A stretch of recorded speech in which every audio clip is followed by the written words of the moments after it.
Hello, everyone. Welcome to the Michael Shermer Show. This episode is brought to you by a new podcast I've just discovered called Everything Everywhere Daily. You can get it at any of your favorite podcast platforms. It's everywhere. This is a great podcast because, as you know, I'm an autodidact and think you should be too. That is, we can teach ourselves by just constantly listening and learning to new content. Gary Arndt's, A-R-N-D-T, podcast here, quit his job and now travels the world trying to answer short questions. Here are some of the episodes of his podcast. Emperor Claudius, the Dead Sea Scrolls, Europe versus the EU versus the Eurozone, questions and answers, Q&A, the Chinese language, the mother of all demos, the rarest feats in sports, the history of the American flag, and so on. These are like just 10, 15 minutes, really nice clips. And these are just this month. Last month in June, Origin of Words and Phrases in Shakespeare, more than you ever really wanted to know about sewers, the anarchy, the Dome of the Rock, the Negro Leagues in baseball, Bell Labs, the Cadaver Synod.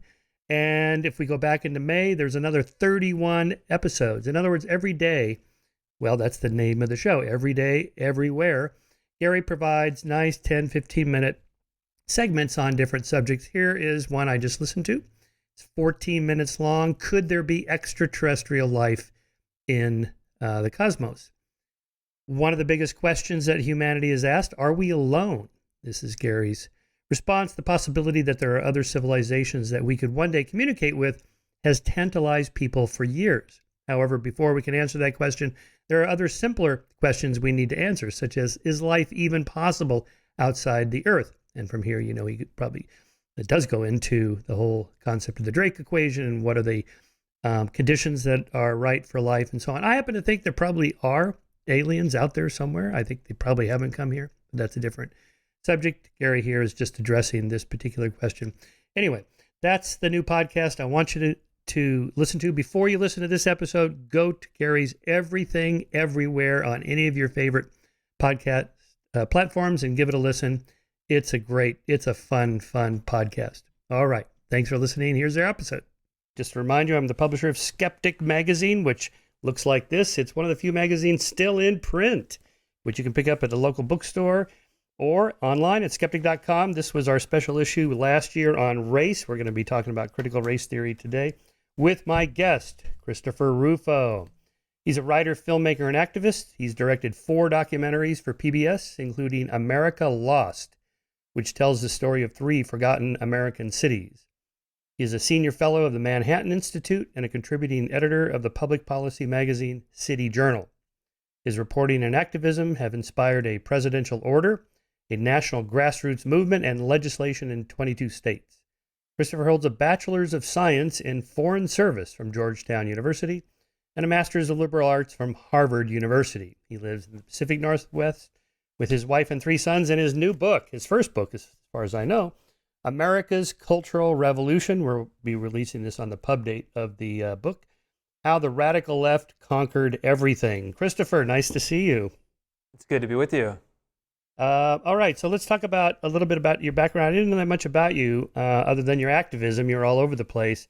So I was quite surprised by the book. It is really deeply researched. It's a true scholarly work. I had no idea that this was in your background. I didn't really do my homework on that. 47 pages of endnotes. So yeah, this is not just some light activist manifesto thrown out there for debate. You took this really seriously. What's your background? What led you to be able to do this kind of work? Yeah, so my professional background is in documentary filmmaking, and it's kind of very interesting. Looking at doing a documentary, what you're really doing is getting out into the field, talking to people, conducting interviews, observing phenomena out in the wild. And so this is actually quite different. The book writing process, as you said, this is actually my first book, was totally different. It was in the stacks, in the archives, finding letters and other materials, finding original sources, spending a lot of time, pouring through mostly written work and then some audiovisual material, and then assembling it into a story through the written word. And so for me, it was actually a lot of fun. And at the beginning, it was this mountain of evidence that I had some folks helping me sort through. But then fundamentally, I hope what I was able to do with the book is bring a narrative kind of talent, or kind of my narrative training and documentary. You're telling stories that engage people, move people at an emotional level. I didn't want this to be a kind of dry book, although it is deeply researched. I wanted it to be something that kind of gets especially for conservative audiences, gets the story that they might have had bits and pieces of into one coherent narrative. Right. Well, you did that. I thought it's a highly readable book. I listened to the audio edition, which is nice. I always do that. And it's well read, and it is a good, captivating story. You are doing a history of ideas, which is one of my areas. And one of the difficulties is drawing causal connections between thinkers across generations or decades or even centuries. How did you do that, short of somebody saying, as Foucault taught us, or as Derrida said, as Marx showed us, something like that, where they actually quote the person? How do you know that these people, say, in the 60s influenced modern critical race theorists? Yeah, well, I mean, a lot of it is looking for explicit connections that are made by people. So, for example, I profile Angela Davis, who I think is really the kind of godmother, or really the originating figure of critical race theory.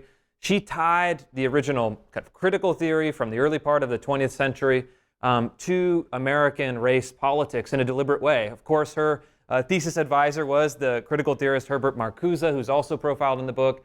And then Angela Davis, what is her connection with, say, the modern BLM movement? Well, she gets these massive spreads in the New York Times Magazine. She is the personal mentor to a number of BLM's leaders.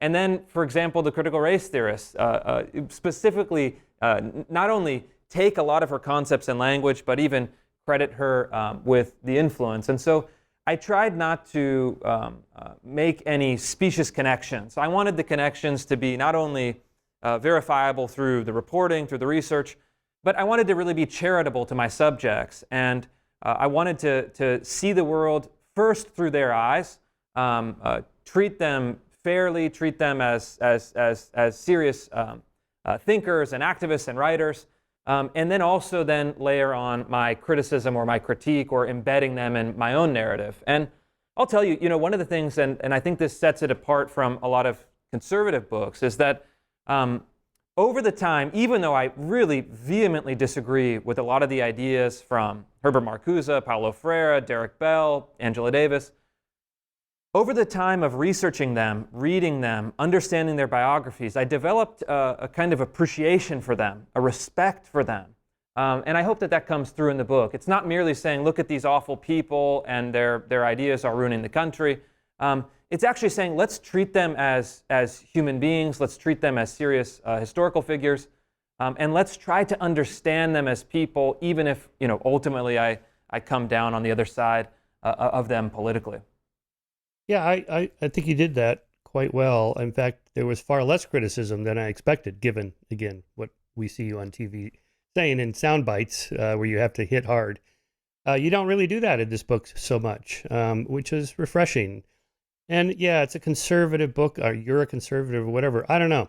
I didn't really get that much, which I think is good. I mean, I know you're conservative, but why aren't liberals concerned about some of these ideas? So maybe let's start with a distinction between sort of old school liberals like me, I guess, Steve Pinker, maybe Biden, I don't know, and these more radical, progressive, woke, whatever terms we want to use, that seem much further out on the spectrum.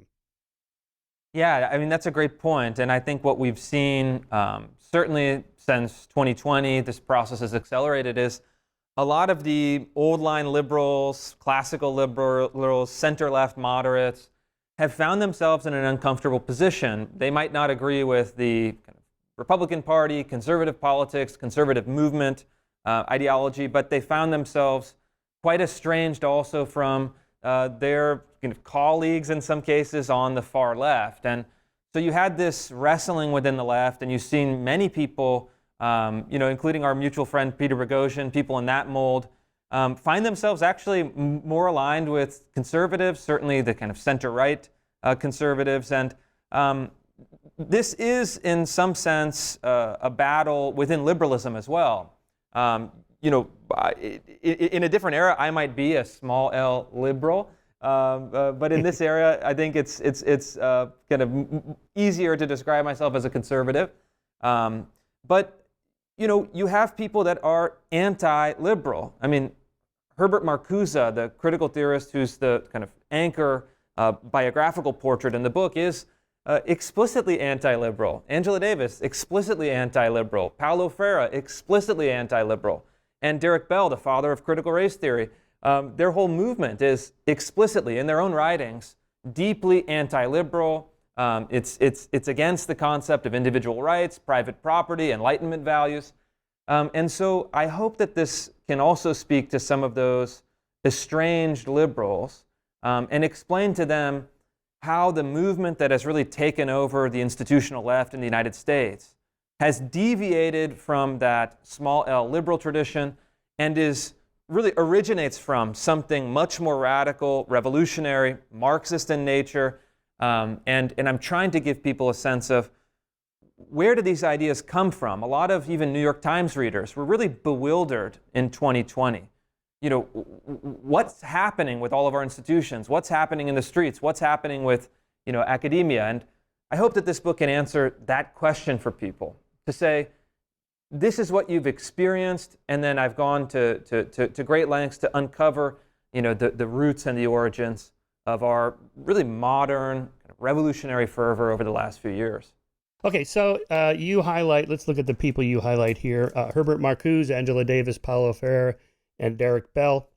And for good measure, Eldridge, Cleaver, Huey Newton, Black Panthers, and so on. So before we get into their philosophies, what are their influencers? I guess probably Marx you'd start with? Yeah. I mean, it depends. Certainly, Herbert Marcuse in the early part of his career was an orthodox Marxist. Over the course of the 20th century, as he saw what was happening specifically in the Soviet Union, deviated from orthodox Marxism and became more infatuated with the new left at the time, the more activist 1960s youth movement, racial unrest. He did not think at the end of his career that the Marxist revolution would originate in the working class. He thought the working class was not only non-revolutionary, but anti-revolutionary. Angela Davis was, of course, literally a card-carrying member of the Communist Party USA. She ran for vice president of the United States under the flag of the Communist Party.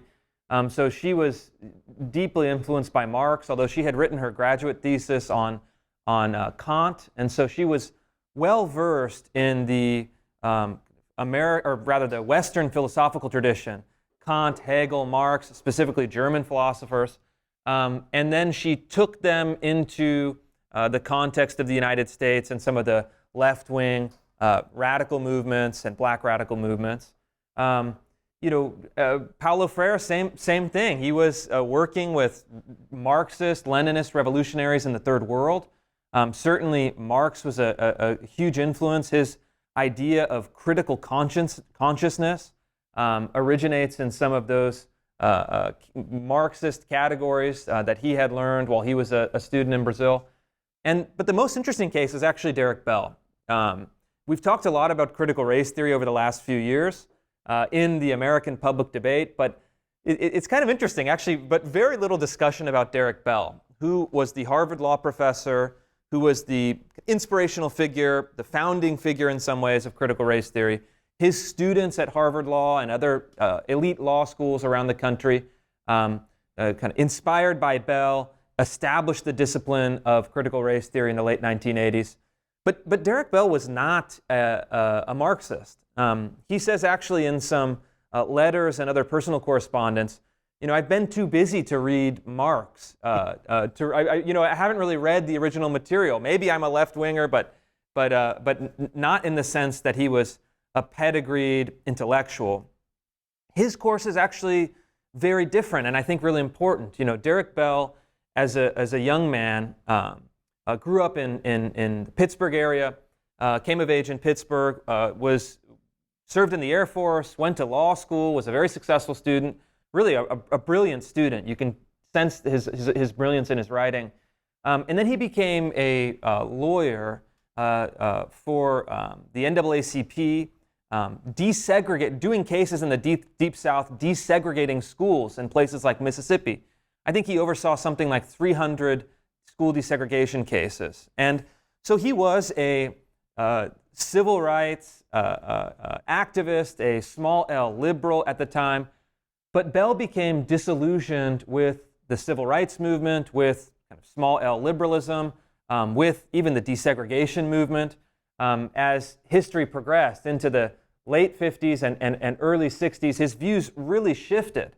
And he became utterly disillusioned with the Martin Luther King style civil rights activism, appealing to the Constitution, appealing to the 14th Amendment Equal Protection Clause, appealing to the 1964 Civil Rights Act. He became a kind of very bitter critic of a lot of these institutions that are still revered on the mainstream part of the left. And his cynicism towards the end, was saying, the Constitution, Lincoln's Emancipation Proclamation, the Civil Rights Act are all illusions. They're providing the appearance of freedom, but they're actually used to very secretly and covertly reinforce the structures of racial domination. And so I think in some ways, he's the most interesting figure because he's not simply a kind of mid-20th century communist like an Angela Davis or a Paulo Freire, which, in some ways they can be dismissed with the historical progression of communism. Very few people believe in the orthodox Marxist, Leninist point of view. But Derrick Bell's critique survives and actually is really, I think, the foundation of what we see as critical race theory, of course, but a lot of our discourse on race, certainly in the academic sphere, comes from Derrick Bell. Interesting, yes. I'm always amazed anyone cites Marx anymore, given the outcome of the last century of trying out his ideas in real-world countries. But I guess the response to that is, well, it hasn't been done properly, or that wasn't true communism, or whatever, something like that. But, if you go back to like Hegel and the influencers on Marx in that kind of German romanticism, there's this almost sense of like a force of history that's separate from human action. Almost like it's in the ether somewhere that the dialectic, the thesis, the antithesis, and then this is going to happen, the march of time in which these stages will unfold in a certain way. And there is no such thing. There is no force of history. It's just people doing stuff. And so I guess the closest you would come to that would be culture. Maybe culture underlies the actions that people make through the ideas that are filtered through culture. Something like that, maybe. Yeah, I think that's certainly the evolution on the left. They had to come up with a way to explain why Marxism failed everywhere, every time it had been tried. And my sense, though, is that culture was almost a refuge for a lot of these people. They could no longer believe in dialectical materialism, meaning that the conflict of economic forces determines the course of history and will eventually yield a kind of classless utopia. I don't think anyone really on the left believes that. You see kind of some strange people at the fringes still believing in that dialectic, but what they've done since, starting with the New Left in the 1960s and continuing to today, is say, well, we need to inhabit the institutions of culture. We need to shape beliefs and attitudes. And so you have things like DEI, which is not saying we need to create a classless society or redistribute resources. It's saying we need to adjust psychological perceptions. We need to reinforce the self-esteem of marginalized groups and stigmatize dominant groups, create sense of guilt and shame, and manipulate those emotions through social science in order to achieve the desired racial attitudes. But this is really historically, if you look at it over the long term, a kind of consolation prize for the left. Running people through HR training is not the grand vision of overthrowing the U.S. government that someone like Eldridge Cleaver had in 1968-69. And yet it is still very pernicious because culture is important. It affects people's daily life. It affects how they live, how they work, how they raise their kids, what kind of education system they have. And so I think just because they have lowered their sights in some sense, activists on the left still have an enormous power and control over our institutions that impact human life. And I'm not a believer in, of course, dialectical materialism or the kind of Hegelian historicist progression. But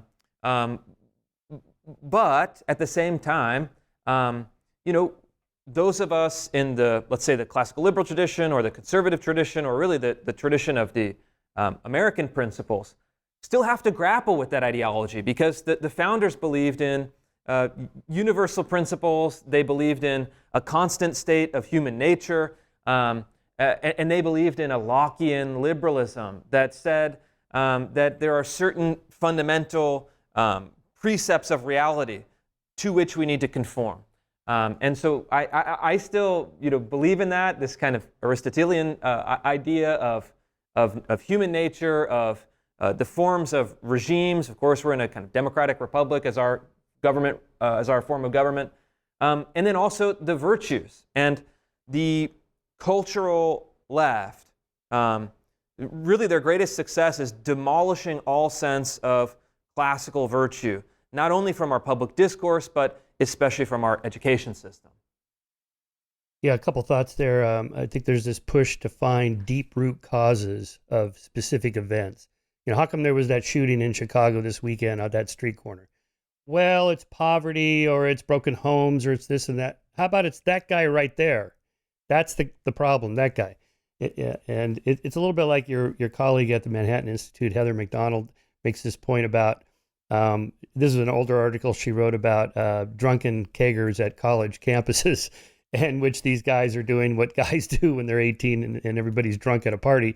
And the response is, oh, it's the patriarchy. and Heather says, I can assure you, these guys are not thinking about the patriarchy when they're sitting there at these parties. But there is that push, like, I can't do anything about that guy on the street corner, but I could do my little share to reduce systemic racism or the patriarchy or whatever by raising my children in some particular way or acting differently when I interact with people. Or politically, if you're the mayor or governor or president, well, I got to do something. We got to pass legislation. We're gonna allocate affirmative action or some finances for schools or something like this, because that feels like I'm going to do something, even though it doesn't have any effect on that one particular person right there. That's right, and it's amazing because it's totally backwards. They actually have, and policymakers, individual citizens, the society as a whole can do things like, well, we're gonna enforce the limits on keggers and college parties, or we're gonna enforce low-level street crimes to try to get guns off the street and try to deter more violent crimes. I mean, we know that we have actually a high degree of agency on creating restrictions, limits, prohibitions on some of those expressions of behavior that are very concrete, very tangible, even if in some cases are somewhat minor.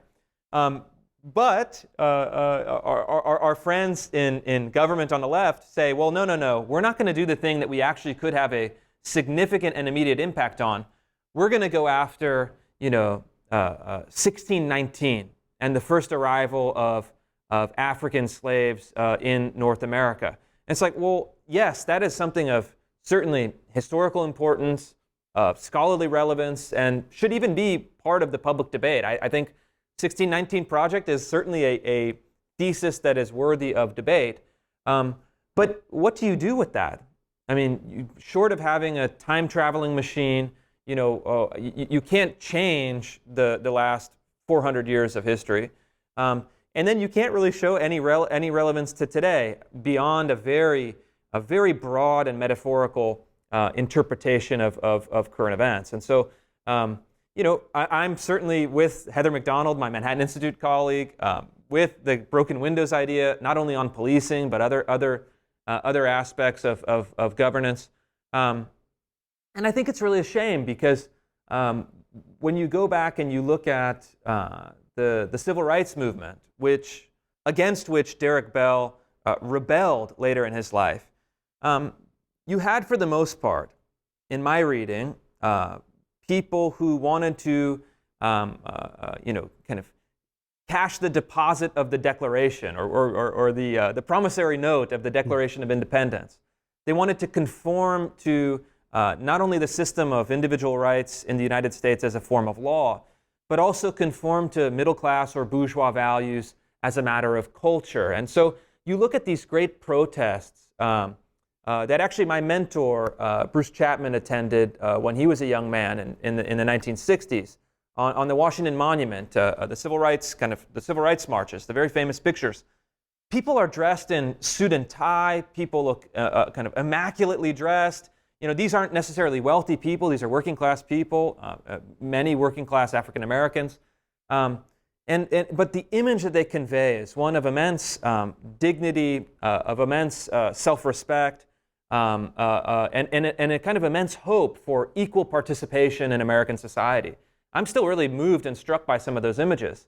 Then compare that to the kind of Antifa or BLM activists in 2020. You have really deranged looking, mugshots of people.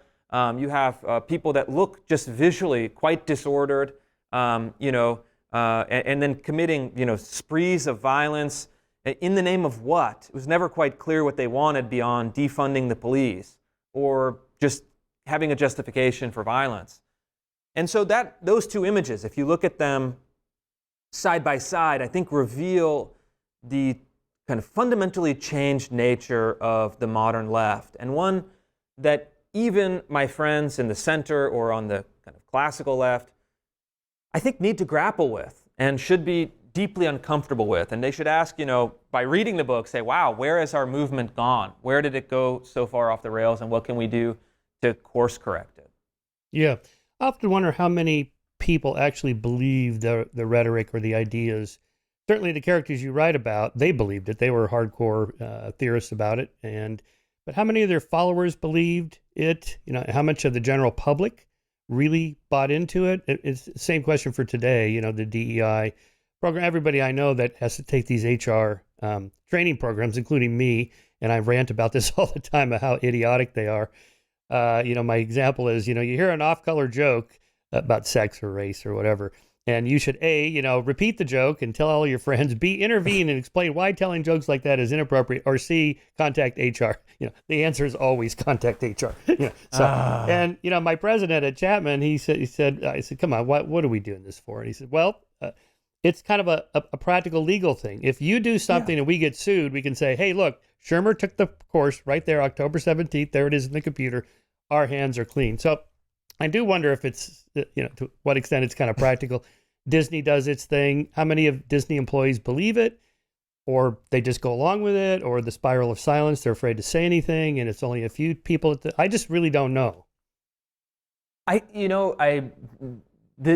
data on this is actually pretty interesting. When you ask people in survey data, do you support affirmative action? Do you support race-conscious college admissions?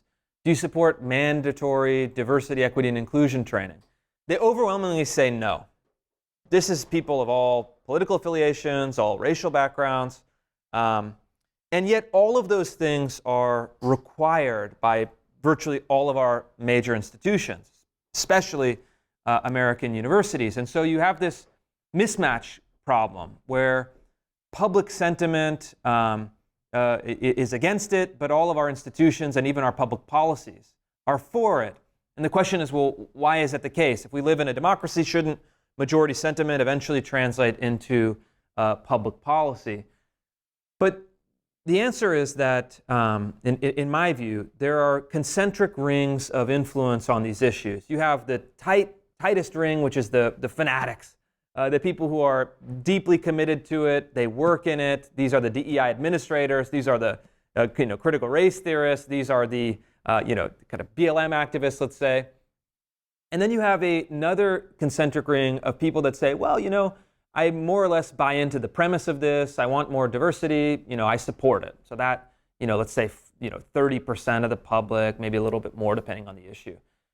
But then you have an even larger concentric ring of people who are either neutral, slightly opposed, or even quite opposed to it, that are bullied into submission, and they don't speak out because they fear the consequences. And then all of a sudden you have a very large number of people. And so what that does, it creates a public opinion environment in which those very committed activists, legislators, for example, policymakers, HR people, civil rights bureaucrats, can really run up the score. They can really take more territory. They can impose their point of view as the de facto policy, law, requirement, etc. And that's the kind of environment we live in. The people who care most about it have figured out where the levers of power are. They've gone, in most cases, around the democratic process to impose their will. And they essentially, as we've seen recently with Harvard, North Carolina, and other universities, they essentially say, hey, we know what we're doing is unpopular. We know what we're doing is likely illegal, unconstitutional. We're going to do it anyway. And even if you take us to the Supreme Court, even if you find us in violation of the Constitution, Harvard came out the same day and said, we're still going to do it. We're just going to do it a little more cautiously, a little more carefully, because this is what we want to do. And so until we're able to change elite opinion, I think that public opinion in this case doesn't actually matter all that much. When you were at Harvard, was it clear this was going on? Is it obvious? And is it the sense we're doing this because we have to right the wrongs of the past and so forth? Well, yeah. So my education is a little bit different. I went to, immediately after high school, I went to get my undergraduate degree at Georgetown. And this kind of ideology, I graduated in 2006. This kind of stuff was at the margins. It was already at the fringes. I was actually very much on the left, participated in kind of very left-wing campus politics at the time. You were? But it was, wow. I was, yeah. But it was still the kind of left-wing politics that I did in Georgetown at the time was first and foremost against the Iraq War, position which I still think I was right on. It was for kind of working class, worker conditions on campus. It was for the kind of wages and other services. It was a more traditional, let's say, left-wing activism. It still hadn't gone full into critical race theory. I don't think race was foregrounded in the same way or using the same concepts. I actually went back to school through the night school program at Harvard to get my master's degree at distance, and finished it, actually as I was doing the CRT reporting. And so I was a non-traditional student, older student, distance student. But yes, the let's say the campus environment, was quite different, and even the academics, the basic orientation of a lot of things was still quite different. Although I would say, in fairness and in all honesty, some of the professors that I had went to great lengths to do things like pairing readings that were basically right and left or point and critique.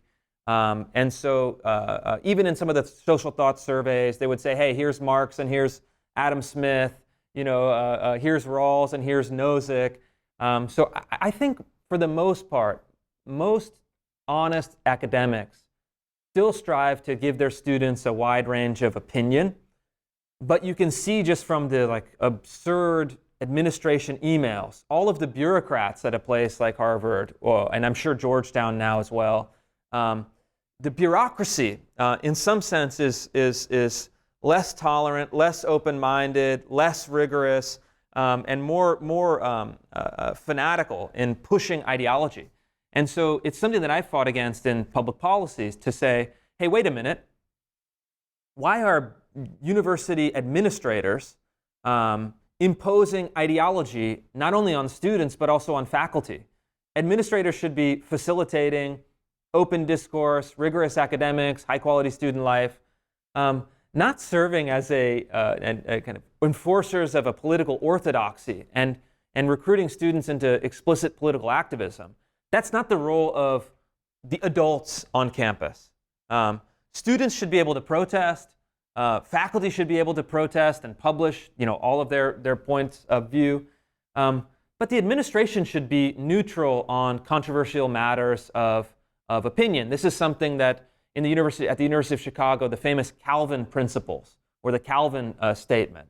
They said, hey, look, the role of the university as a corporation, as a whole, is to remain neutral unless it's a existential threat to the role of the university. All criticism should be delegated to faculty and students. The individual faculty, the individual student should be the means of dissent. I think that's really wise, and I would love to see more universities getting back to that. Was your conversion, shall we call it, road to Damascus to conservatism, a quick thing, or was it just 1,000 cuts and nudged you that direction? It was a bit of both. It went quickly and then slowly. When I was an undergraduate at Georgetown, my experience with the campus, left-wing politics, by the end of it was just left me so disillusioned. It felt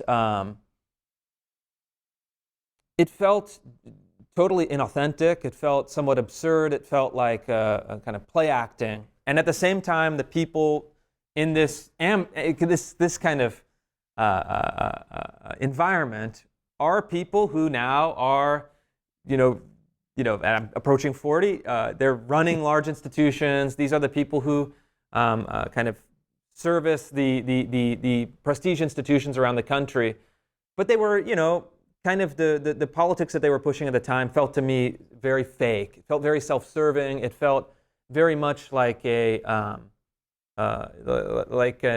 ideology that speaks in one language but really serves to enforce self-interest on the part of kind of left-leaning sons and daughters of elite America. And so I kind of left school feeling totally disillusioned with politics, feeling like I wanted to get away from politics.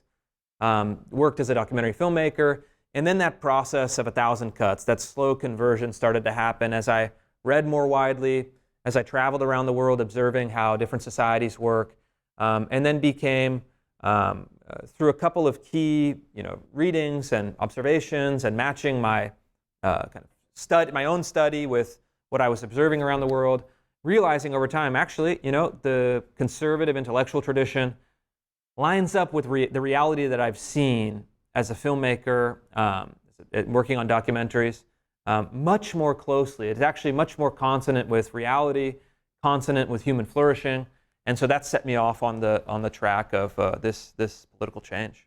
Yeah, interesting. And Naomi Oreskes on the show a few months ago. Her book is The Big Myth. She's very liberal, and the big myth is that free market capitalism can solve all problems. And so it's a long book. It's like 500 pages where she tracks the history of ideas in the 20th century and the kind of reinterpretation of Adam Smith, who was very much not total free market capitalism. He wanted lots of regulations and particularly in banking and finance and so on, and how that narrative story, that narrative story got changed in the post-World War II, 1950s, 1960s. She tracks Ayn Rand and the whole objectivist movement and libertarian movement and so on. So that's also a story that we tell ourselves, but grounded, people that promote that think it's true.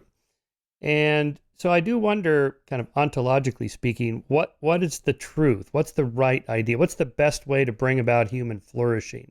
Liberals have their ideas, conservatives have their ideas. Ultimately, it does kind of come down to, well, everybody's got a story. Which is the right story?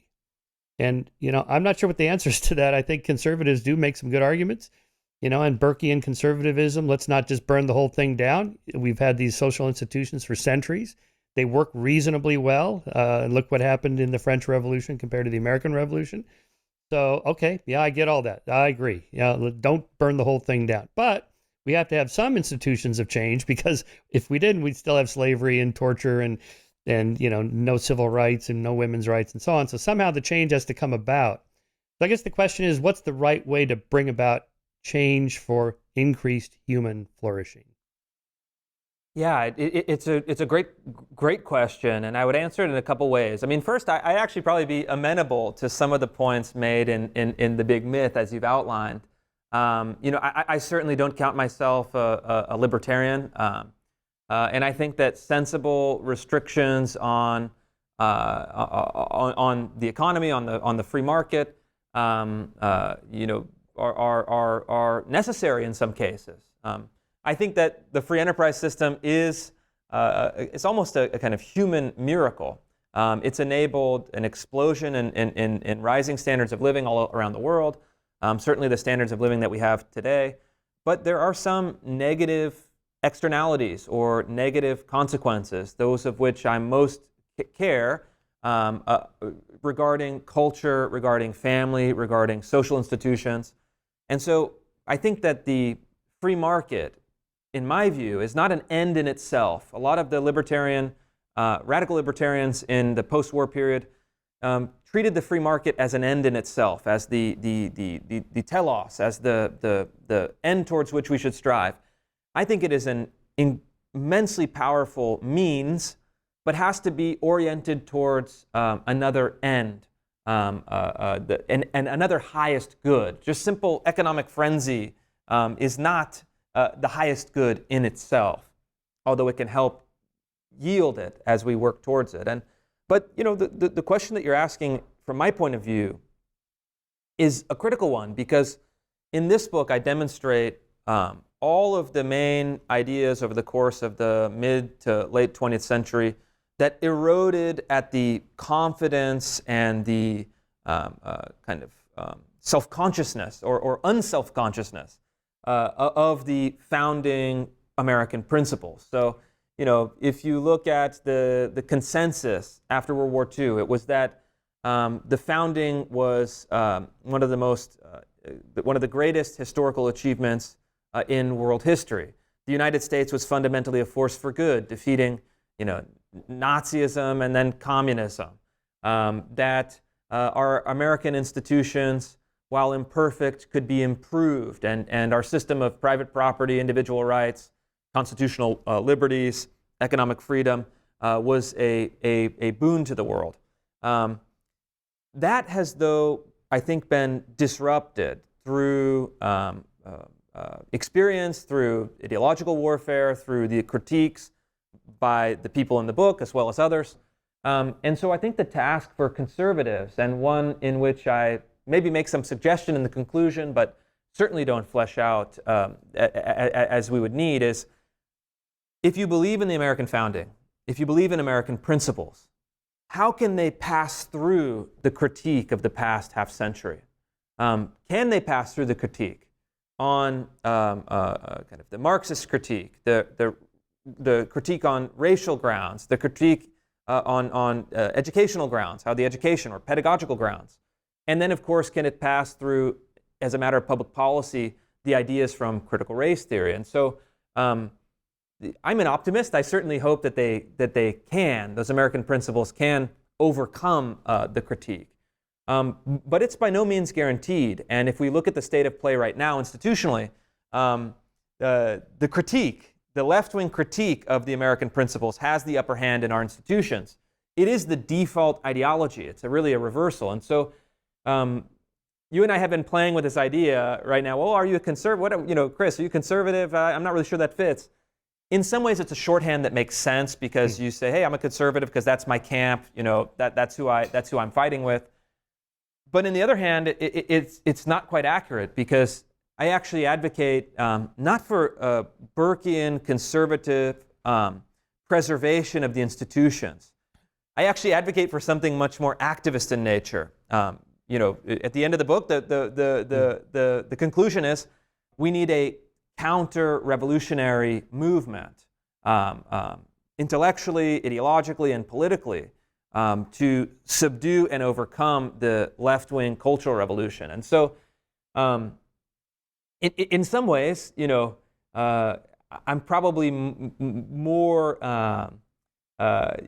radical than the status quo, than the institutions that were based on these radical ideas from, let's say, a half century ago. And so, the situation is very much in flux, and conservatives really can no longer pretend to be the guardians of our institutions.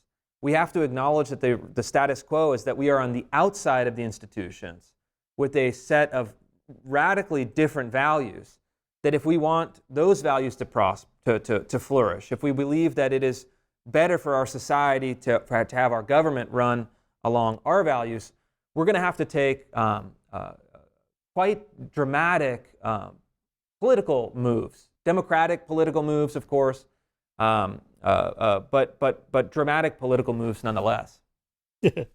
Funny you say that. Last weekend I was at the University of Austin, Texas, Forbidden Courses. It was held in Dallas.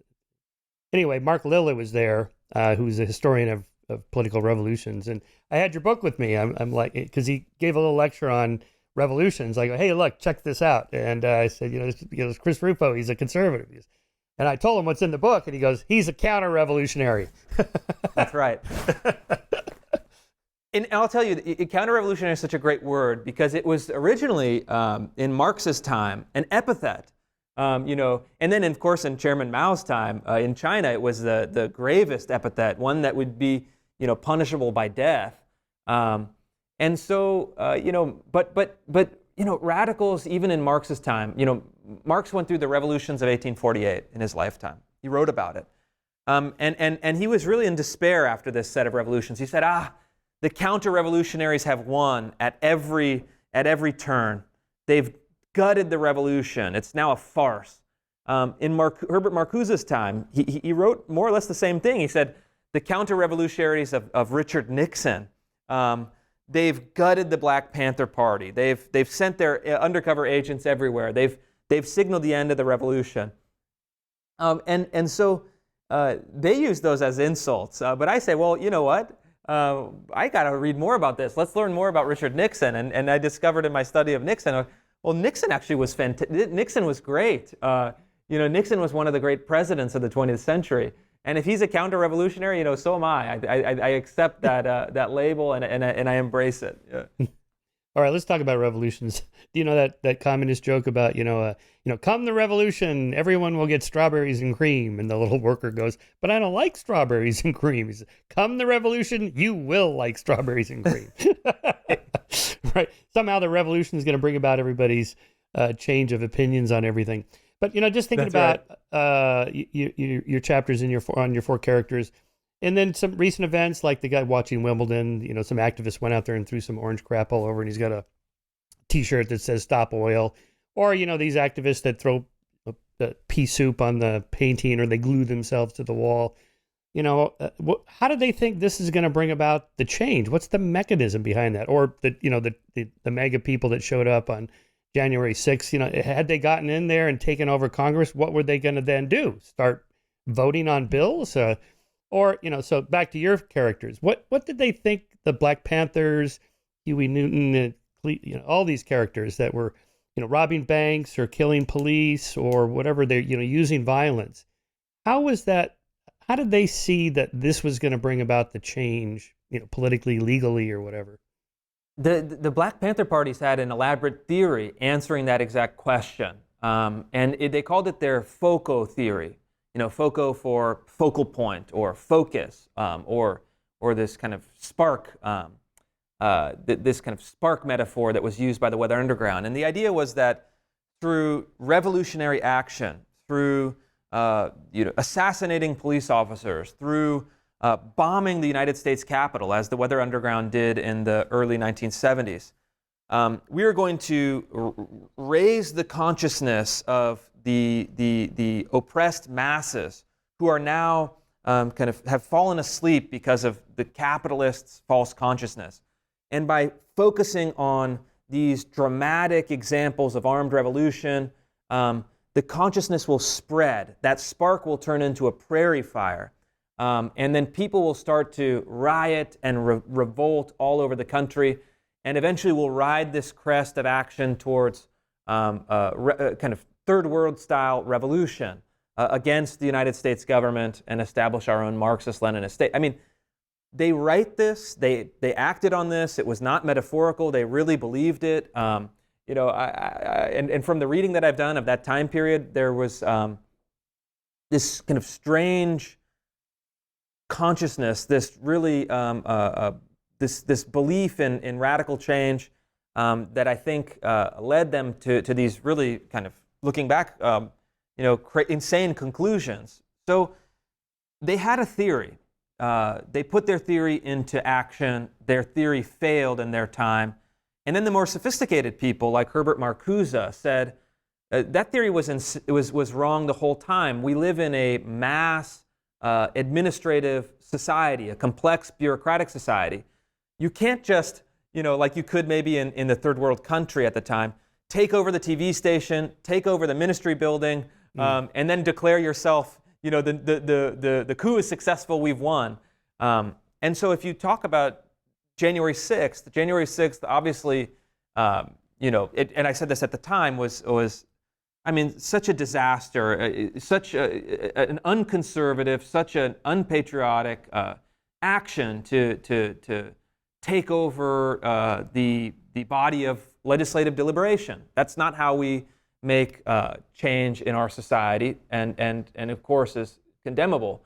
But on top of that, it was also absurd. I mean, the guy with the horns and is he now going to be the senator of the United States? I mean, like, come on, like, really? What is the theory of political change there? I mean, it's so impotent. And I think that you see the same psychology with the people who are throwing, trash on the Van Gogh paintings or sitting on the freeway blocking traffic.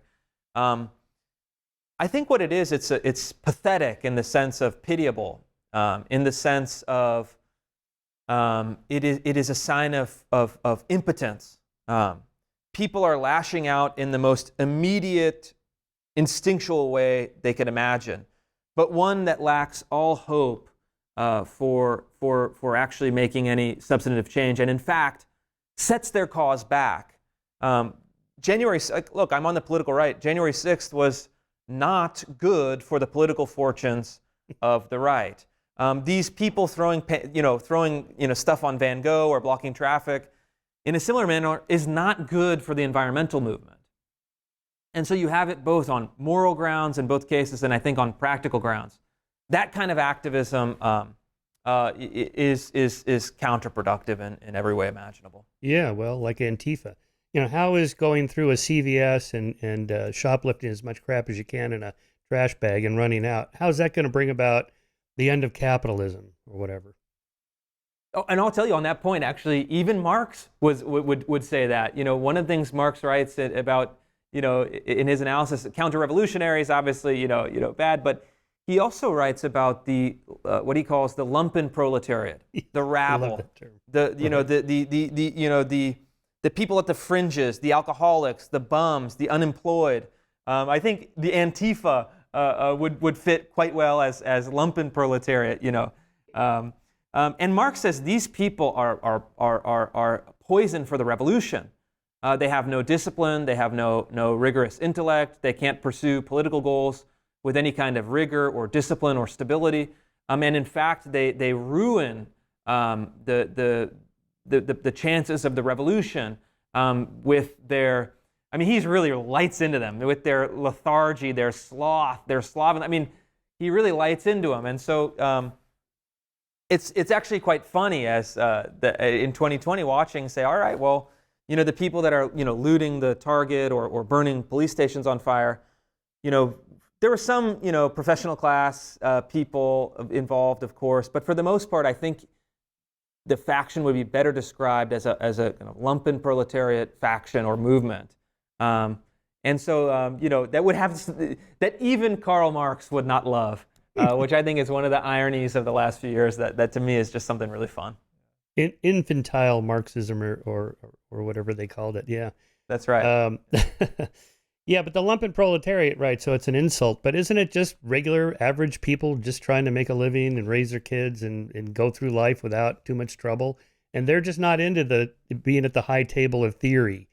Of all these dialectical forces and revolutions, and they're just trying to live their lives. that would be a separate class. If you're middle class, you have a family, you have a job, you're working in a factory or an office building, let's say, you're part of a class for which Marx didn't really account very well, the middle class, the kind of American idea of the middle class. But Marcuse did account for it. So Herbert Marcuse, who again is the anchor of the book, he said that the 19th century oppressed factory worker who is, kind of spilling over with resentment and perhaps revolutionary fervor against the owners of capital, against the factory management or the bourgeoisie, has actually transformed into a very comfortable American middle class. They have large houses, they have cars, they have vacations, they have air conditioning, they have tolerable working conditions. And in fact, they're very comfortable with this arrangement. They're very comfortable being workers in the American corporation. They love their white picket fence, for example. And Marcuse, he really said, Marxism has to grapple with this. This is not what we had imagined in the old Marxist orthodoxy. And in fact, the person who's just trying to get by, raise their family, maybe go to Disneyland, once every couple years, is in a sense the enemy for Marcuse, who says that they are anti-revolutionary. They're actually an impediment to the revolution. And so, societies change, and in the United States, you have kind of paradoxically both a left-wing critique of the middle class and a right-wing kind of critique, an aristocratic critique. And so, our society is not static, and the European assumptions of the mid-19th century really lose all of their relevance applied to our 20th and then 21st century American society. And so when you see, BLM activists like the founders of BLM saying that they're, well-trained Marxist radicals, they've studied, their Marx. In a certain sense, you have to take it seriously because they're, very well killing people. They're destroying property. They're having an influence on the public. They're, advocating for shutting down police departments. But in another sense, in a kind of intra-elite dialogic sense, you have to say that these people are play acting. These people are phonies.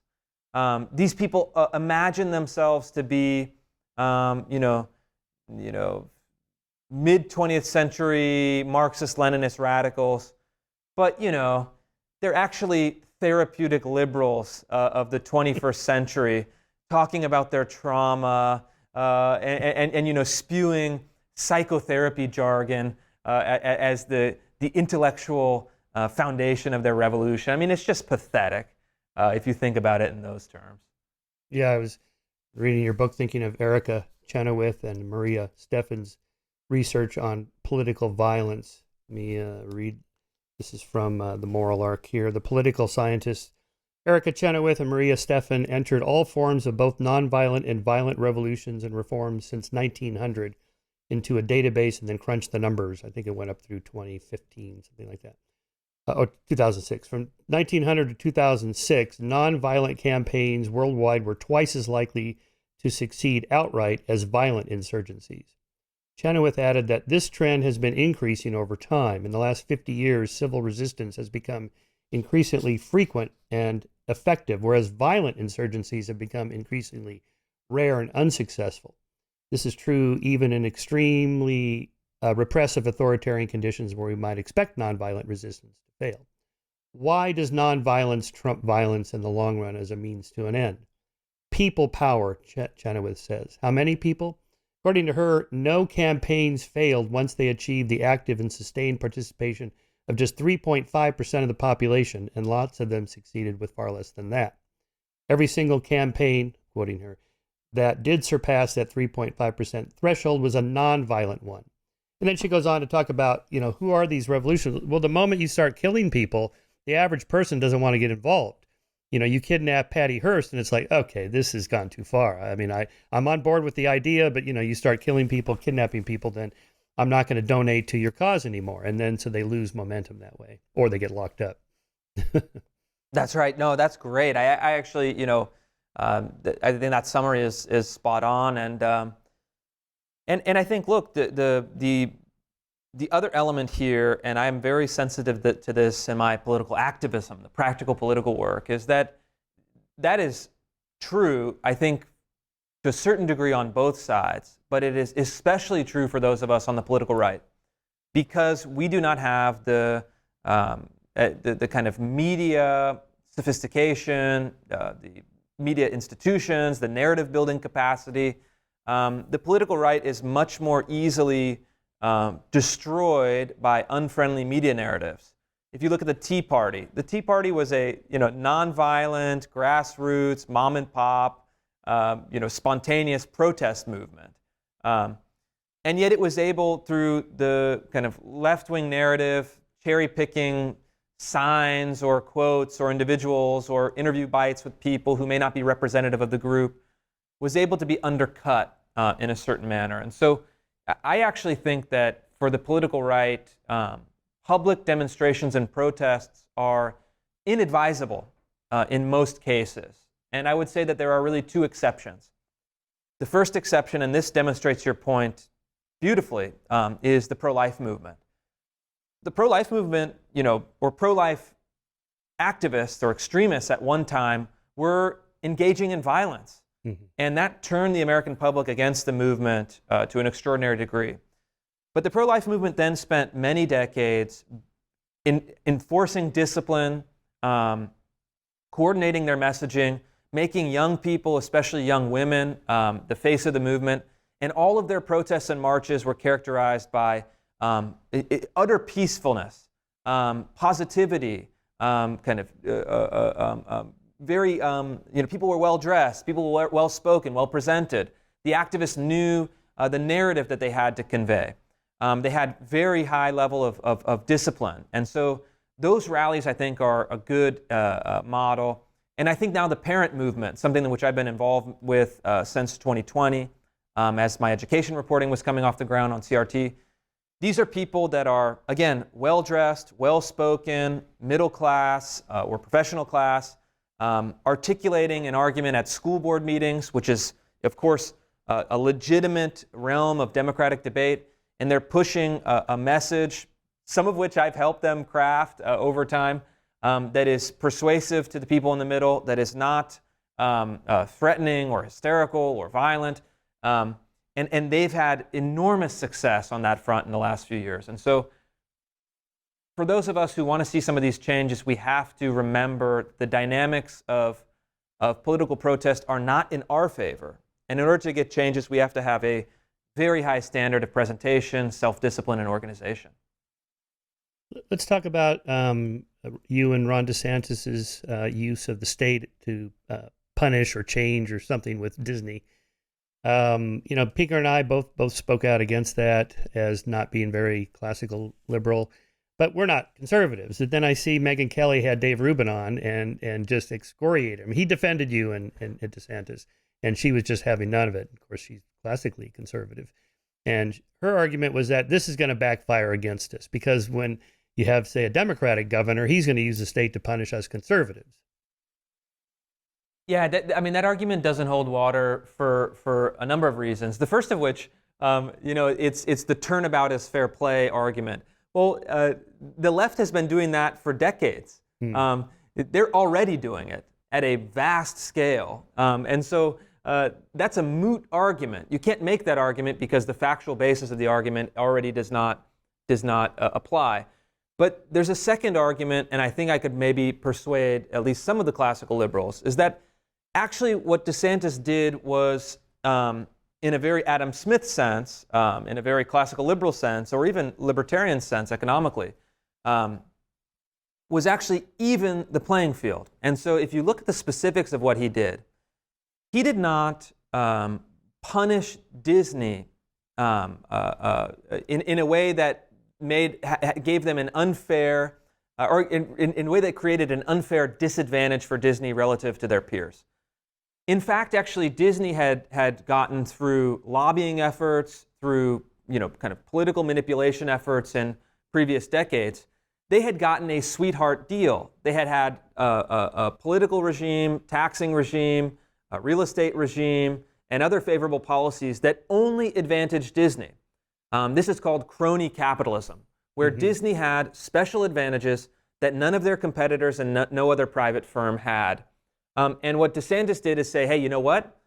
Previous governments in Florida had given Disney special privileges because there was an arrangement that Disney's work in the economy and in the culture was mutually beneficial to the public, to voters, to the state, and so they had come to that arrangement.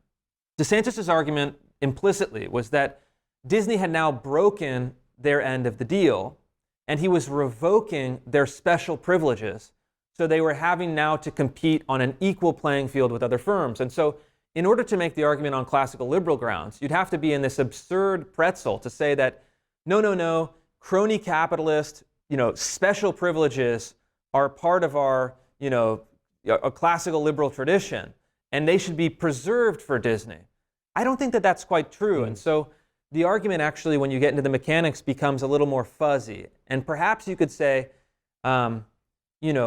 if the facts prior to the legislation were different, maybe there would be an argument there. But I really don't think that the argument holds water, both on philosophical or on practical grounds. Okay, that's a really good point. But let's just say, by analogy, Elon is shopping around for his battery factory, looking at different states to see what kind of tax breaks he can get and so on, which he did. That's kind of how the game is played. So I guess someone like Megan might say, okay, so Elon is, a big free speech advocate, and maybe some governor of the state he's in says, you know what, I don't like that you bought Twitter or whatever, and so we're going to now revoke your special tax-free privileges that Tesla got.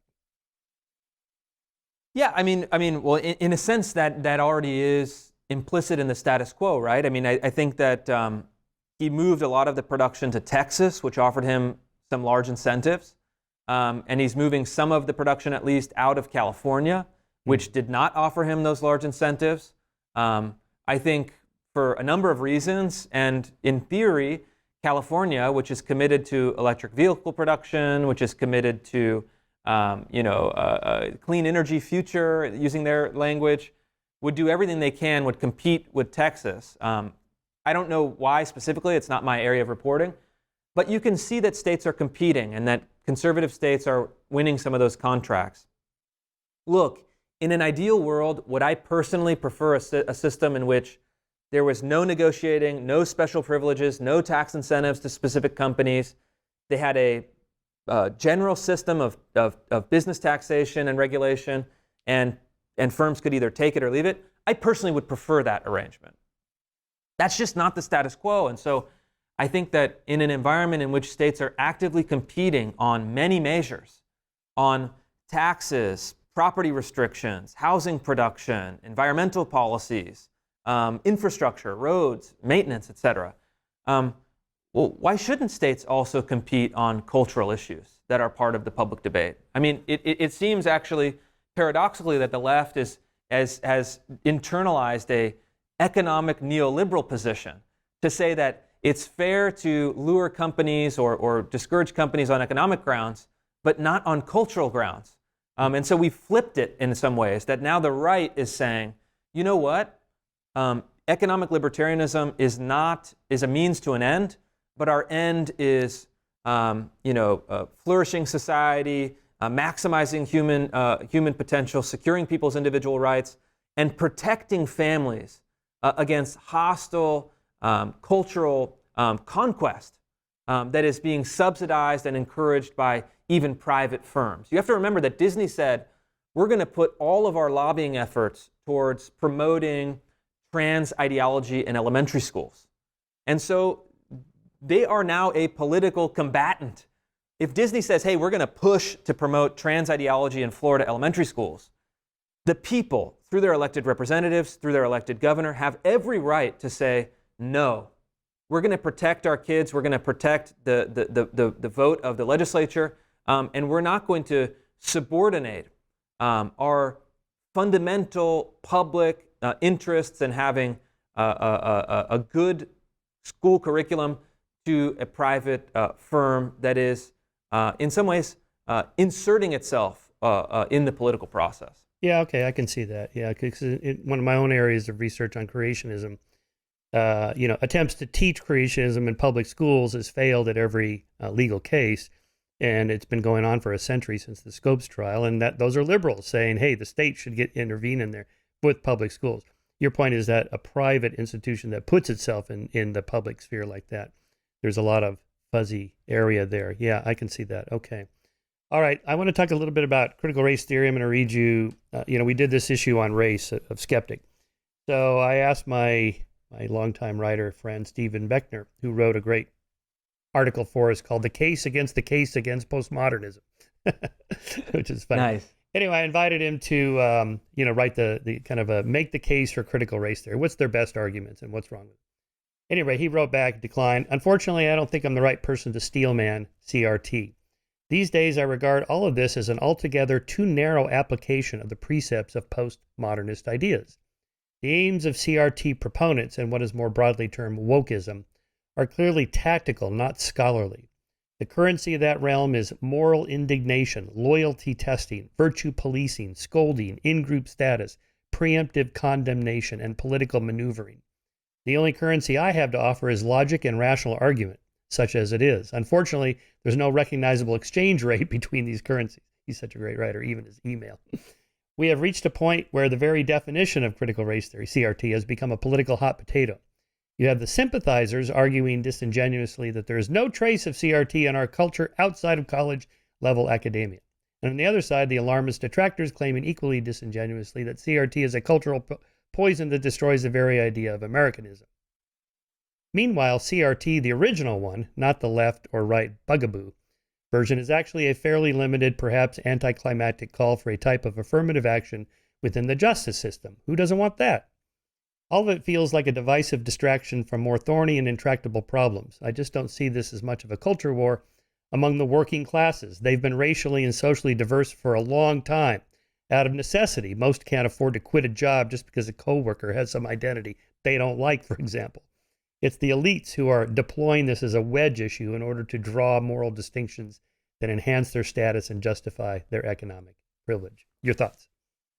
Yeah, I mean, a lot that I agree with in the kind of diagnosis or the descriptive part, but I think that the prescriptive part is unfortunate because, yes, if you look at the critical race theory literature, it's not scholarly academic work by traditional notions. In fact, they very contemptuously dismiss that as like the white man's academia. That's what they say. Some version of that phrasing. And they say, actually, no. What matters is in their big red book, they have a really interesting chapter, and they say, well, what matters is subjective feelings of taking offense.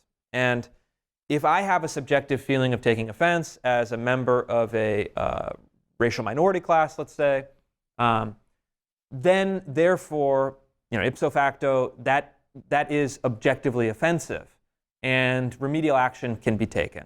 Censorship, for example, property redistribution, whatever the specific remedy is. And yes, I mean, you could write a half a paragraph and to say, hey, this is a logical problem, a scholarly problem, academic problem. And then say, all right, problem solved. But the fact is that this ideology has succeeded despite of, maybe because of, its scholarly and academic and logical limitations. It is no longer bound by those logical presuppositions or bounds or restrictions, rather. And so we have to grapple with it nonetheless because it's becoming public policy. It's becoming K through 12 curriculum. It's becoming bureaucratized in higher education and universities, for example.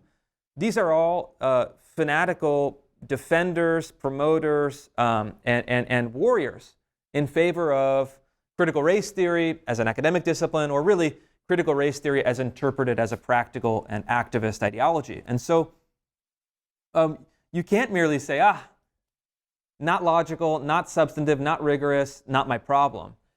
You have to engage with it in the proper realm. And maybe it's not an academic debate, although I think that would actually be quite useful. For decades, there was really no academic critique of critical race theory. I highlight some of the critique in my book that existed, but it's very thin. And so I think academic critique actually would still be valuable. But what we really need is political opposition, because it's moved from the realm of academia to the realm of politics. And so it is a political problem, and it's not merely a culture war as a derogatory word. What war is there besides a culture war? I mean, ultimately, what's important for people, the culture, that which we cultivate our families, our kids, our society. And so it's quite important. It has to be fought politically. And what I've done, and I've gotten an unbelievable amount of criticism about this, that I think is totally unjustified, is what I've done is I've taken it out of the realm of academic discourse and into the realm of practical politics. I've been very explicit about that. I said, I want to change public perception. I want to turn critical race theory into a brand, and I want to destroy it, not just as a realm of, in the realm of public opinion, but also in the realm of public policy. I want to, salt the earth after we've destroyed it. Because this is a policy question. If it's in the K through 12 curriculum, it's a policy question. If it's in a public university DEI bureaucracy, it's a policy question. If it's in our criminal justice policy, it's a policy question. These are political questions, and conservatives or even center-left liberals who think that we can resolve them through discourse are really doing a disservice because they're not grappling with the actual difficult nature of statesmanship and political activism that's required. If we want to have a society that says, no, we're not going to do racial scapegoating. No, we're not going to judge individuals based on a racial category. No, we're not going to imbibe in notions of hereditary blood guilt. No, we're not going to manipulate people's shame, guilt, and inferiority to achieve our kind of boutique left-wing political orthodoxy. I am against all of those things, and the only way I think to solve them is, of course, putting political pressure, changing elite discourse. That's important, but ultimately actually changing the rules, changing the laws by which our institutions are governed. Nicely said. You are a true counter-revolutionary. As the saying goes, you may not be interested in critical race theory, but it's interested in you. That's true. Yeah, my wife's been pushing me on this for years because I've been telling her all this. We have a 7-year-old son now, and shopping around for schools coming up after he finishes 3rd grade. And, we're both atheists, but she went to a all-Catholic school in Cologne, all-girls Catholic school in Cologne, got a great education. We're sending our kid to an all-religious school before we send him to a woke school because this stuff is corrosive. So I guess you're right. I've been arguing it's just a bunch of eggheads at the high table of theory in academia, but it's clearly not, as you've shown. Okay, let me make one more case here, and then we'll kind of wrap things up here. If you'll give me 5 minutes to just summarize the other article, one of the other articles on our issue called Systemic Racism Explained. I commissioned basically Mazarin Banaji, Susan Fisk, and Douglas Messy, who had written quite a bit about systemic racism. What's your argument? What's the deal here? I'm just not getting it. And also, just to just put off people that might be criticizing you and I, a couple of white guys talking about black people, it's like, all right.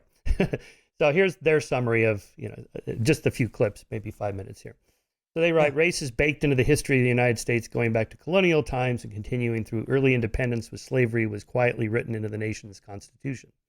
Although the 13th, 14th, and 15th Amendments to the Constitution ended slavery and granted due process, equal protection, and voting rights to the formerly enslaved, efforts to combat systemic racism in the U.S. faltered when the Reconstruction collapsed and the disputed election of 1876, which triggered the withdrawal of federal troops from the South.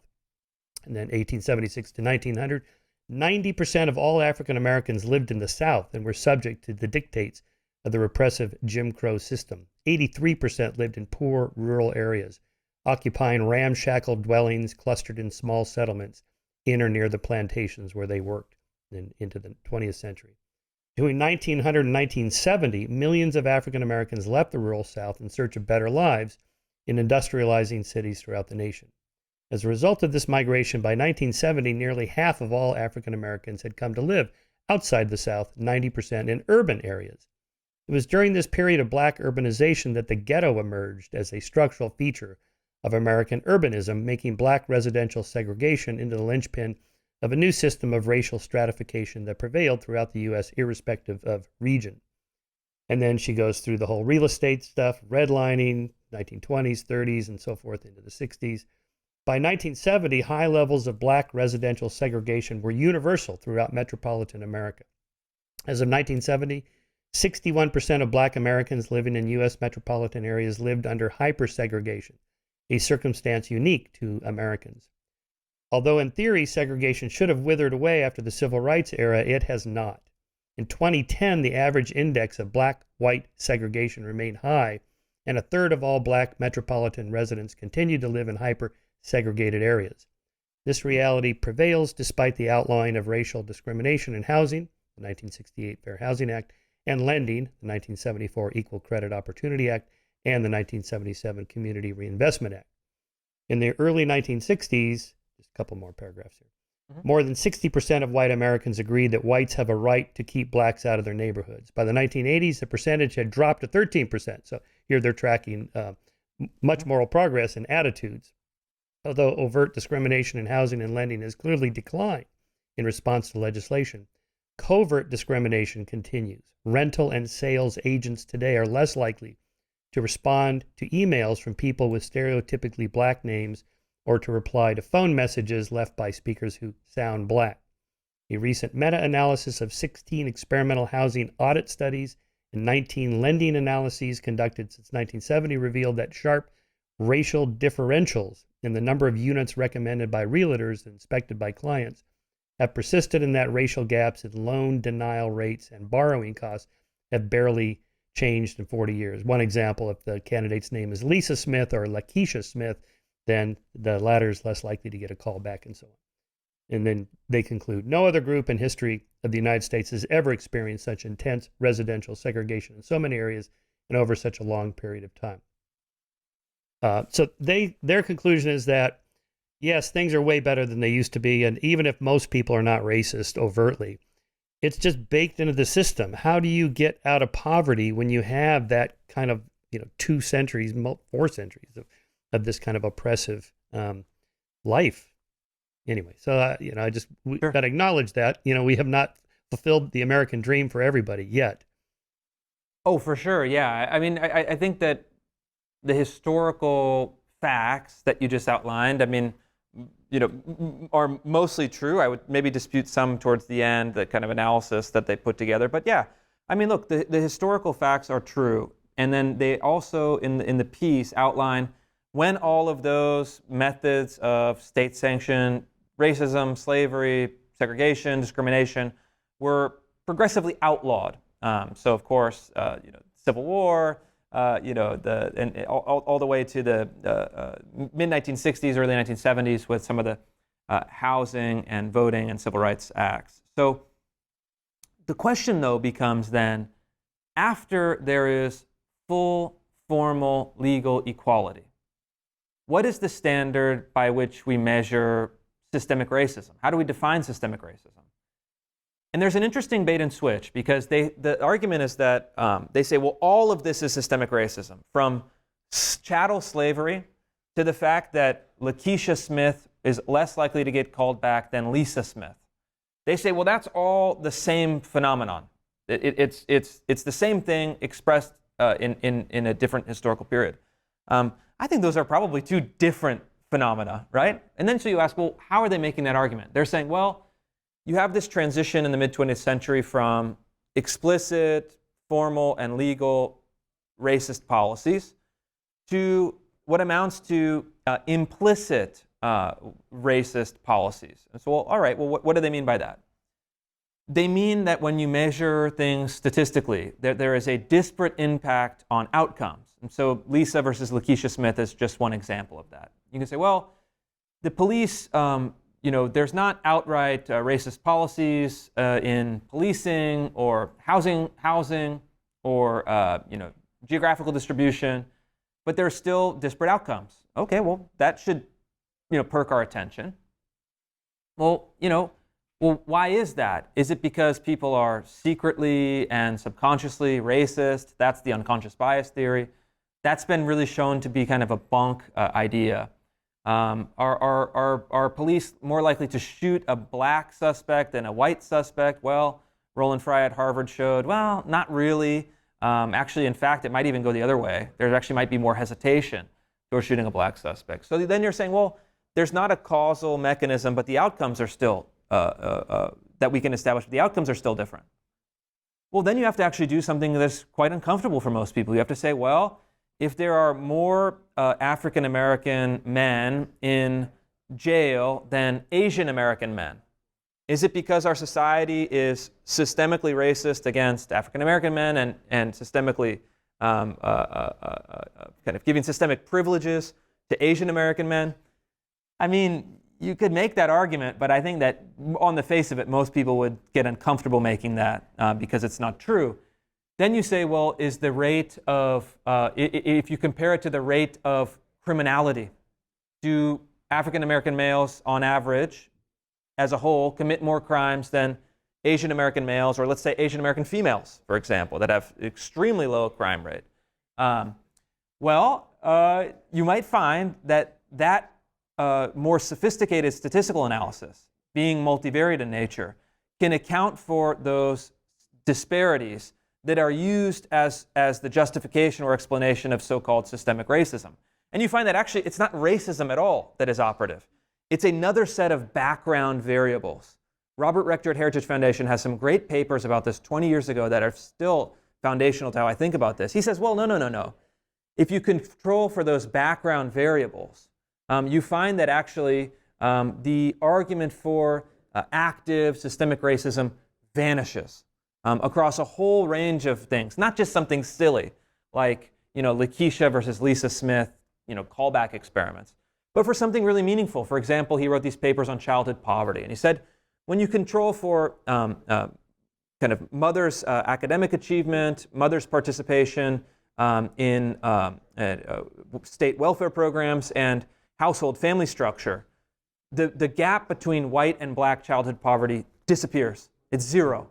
And so you actually have to say it's not likely that it's racism, as we think of the word racism, but actually a disparity in those background cultural variables that are very hard to fix. But if we aim our public policy towards fixing those variables, we'd be much better served, and we'd be much more likely to reduce overall inequalities than if we rely on this idea of disparate impact. Yeah, I was just writing down Jason Hill, Shelby Steele, Glenn Lowry, and other black scholars have made the point that people like I was just quoting are just focused on one particular causal vector that could account for the disparate outcomes. What about home life, marriage rates, and working life and career paths and things like that? There's some really basic things you can do to not go into poverty, like finish high school. Don't have children until you're married. If you get married, stay married. Get a job before you do all of that. And so really basic stuff. Maybe this is just not taught in some homes, and it is in others. Amy Chu is a good friend. She's the tiger mom, right? The Asian tiger mom. Tiger mom, yeah. And you can say whatever you want about this as a parental strategy, but it works. Right. And, how come Jews in America, who were certainly discriminated against, you could say one maybe more than the other, but either way, anti-Semitism was fair. How did they? Well, they had a long millennia long culture of learning, education, family structure, taking care of their own. If, we're not allowed into college, these colleges that are restricted, we'll just make our own colleges. We can't go into a health club. We'll just start our own health clubs. And so forth. And, I think that's largely left out of the conversation. Maybe it's taboo to talk about that now. Yeah, I think it is, because it's a very inconvenient narrative disruption where you have minority groups that are enormously successful in the United States, to the point where actually the most successful ethnic groups in the United States today are majority non-white ethnic groups, including some black ethnic groups. Particularly Nigerian Americans are very successful. part of that is like a skimming process because we take people from Nigeria that are disproportionately better educated, they have resources. I actually spent a summer in Nigeria, learned a little bit about the country, understand. Well, we're really taking the folks that are very high capacity. So it's not quite a one-to-one measurement. Some big differences. But you say, hey, look, the ethnic groups in the United States, including white ethnic groups, to be honest, if you separate out white ethnics, there's a huge range in success. The ones that have stable family structure, commitment to education, strong work ethic, kind of mutual support within a community are very successful. And the groups that do not have those attributes, again, across all racial categories, including white, specific white ethnicities, do very poorly on average on many measures. Income being the kind of the stand-in or the most frequent placed measure. And so you have Scots-Irish or Appalachian whites doing very poorly, but Nigerian American, kind of recent immigrants living in big urban centers are doing extraordinarily well. And so if there is really a invisible Jim Crow that is enforcing a racial caste system in the United States, as some critical race theorists argue, all of this success or lack of success in a more complex reading of these groups suggests that either that is totally false, or totally unsuccessful. In either case, I think it really undermines their narrative, in a very significant way. Yeah. Well, it's like that book, Hillbilly Elegy, J.D. Vance's book about growing up in Appalachia. The race is not an issue at all. They're just all poor white people. And there it's class. Class was a huge determining factor. So, as social scientists, we have to keep in mind all the different factors that are ongoing there. Yeah, I don't know when we're ever going to get past race mattering. It just seems like when I was in college in the 70s, it's like that's kind of when the political correctness stuff started. And it's like, oh my God, we got to get past this. This is, just checking the box and this. And it's only gotten worse in my lifetime that, like the most important thing I'm supposed to think about when I meet somebody is how much melanin they have in their skin. It's just, I don't know. My wife keeps asking me, when's that pendulum swinging back, Shermer?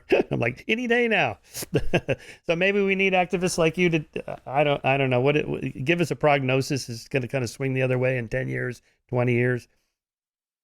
It's going to be a fight. And so there's points for optimism and there's points for pessimism. The point for optimism is that the American people really despise the kind of DEI, affirmative action principles of governance. Even in California and Washington State, where I live, voters have rejected affirmative action policies when they've been put to a ballot initiative. And the majority of all racial groups oppose these kind of policies.